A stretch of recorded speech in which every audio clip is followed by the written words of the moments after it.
L'instant région est là, mais c'est une polémique qui commence à gronder en Alsace. À Colmar, la municipalité a décidé de doubler une partie des noms de rues de leur traduction allemande. Ainsi, la route de Bâle s'appelle désormais aussi Bachelorstraße, une double dénomination qui réveille chez certains le traumatisme de la germanisation forcée sous l'occupation nazie.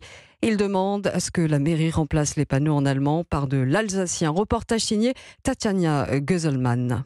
Essigfabrikstraße. Voilà le nouveau nom de la rue de la vinaigrerie. Plus difficile à prononcer, mais surtout très malvenu, selon Jean-Marie Schmitt, vice-président de la Société d'histoire et d'archéologie d'Alsace. On n'a jamais donné de nom allemand à des rues à Colmar, sauf évidemment du temps nazi en dernier lieu. Donc chez beaucoup d'anciens, ça réveille un traumatisme. Traduire en alsacien, comme à Strasbourg et Mulhouse, aurait été mieux perçu. Surtout, selon lui, les 30 noms de rues traduits en allemand n'ont pas de fondement historique. On rebaptise la rue de Paris Parisserstraße, alors que ça n'existait pas quand Colmar avait des noms de rues allemands. Mais pour la municipalité, l'objectif n'est pas historique, c'est de promouvoir la langue allemande que peu de jeunes apprennent encore alors qu'ils vivent à 15 km de la frontière et les avis sont partagés. C'est une bonne nouvelle, il faut développer la langue allemande. Si on va aller travailler en Allemagne ou en Suisse, c'est l'allemand qui prime. Il faut les inciter autrement, c'est pas en écrivant les noms des rues en allemand qu'on apprendra l'allemand. Pourtant les jeunes pourraient ainsi apprendre que Pariser en allemand veut aussi bien dire parisien que préservatif.